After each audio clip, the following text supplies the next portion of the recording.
So welcome back to another video. This is TeamOverclocked, and today I'm going to be showing you guys a $450 gaming PC build for the months of January and February 2017.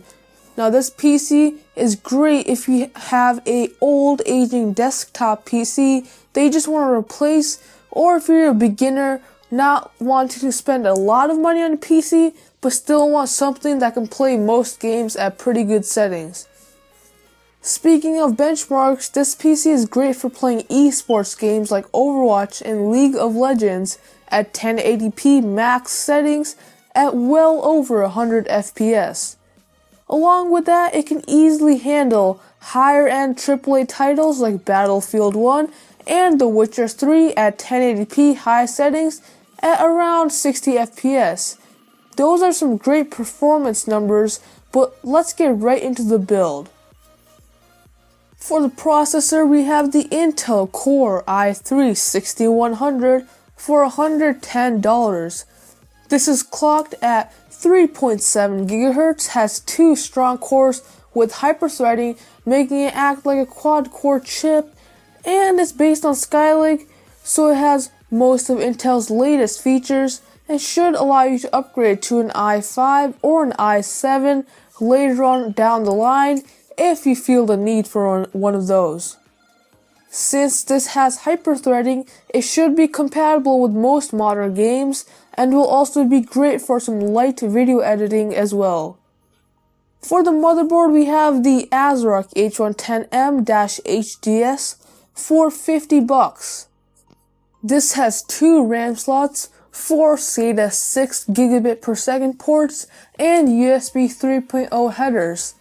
It also features the H110 chipset from Intel, and it should have everything that you need for a budget gaming build without any extra features like Crossfire, SLI, etc. For the RAM, we have the crucial 8GB set for $42. This is a 1x8GB set clocked at 2133 MHz. It's definitely a pretty basic RAM set and doesn't have any fancy heat spreaders, but it should be good for getting the job done for gaming since it has a full 8GB capacity.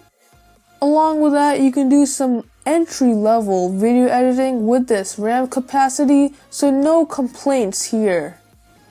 For the storage, I threw in a SEAGATE BARRACUDA 1TB hard drive for $49, and this should be great for your mass storage, and 1TB is pretty much the perfect capacity for a budget build these days, especially with games going upwards of 60 and 70 gigabytes.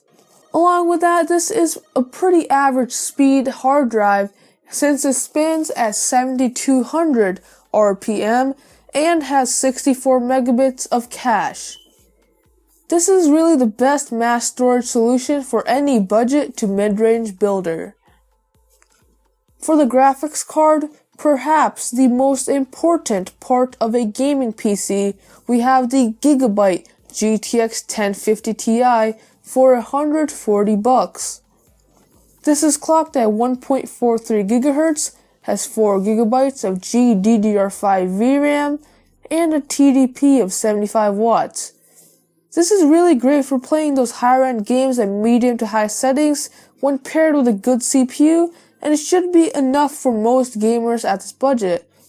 Along with that, it has a nice small cooler and it does not require any external power, so installation should be a breeze. For the case, we got the DEEPCOOL TESSERACT for only $35. This has some decent cable management holes, a relatively decent hard drive array as well, and looks pretty nice. Along with that, it has a USB 3.0 jack, 2.0 jack, and an audio jack, so connectivity is good for an average user.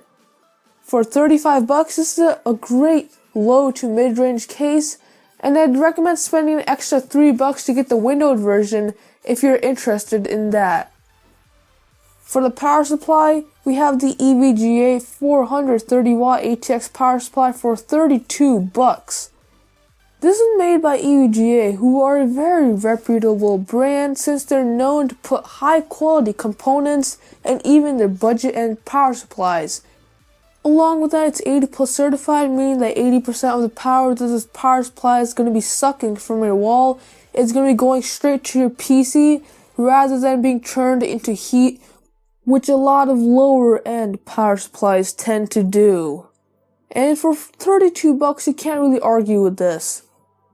So yeah guys, that was a pretty great build, and if you liked the video, please overclock the like button. If you didn't like it, please dislike this video and subscribe for more content like this, and I'll see you guys in the next one.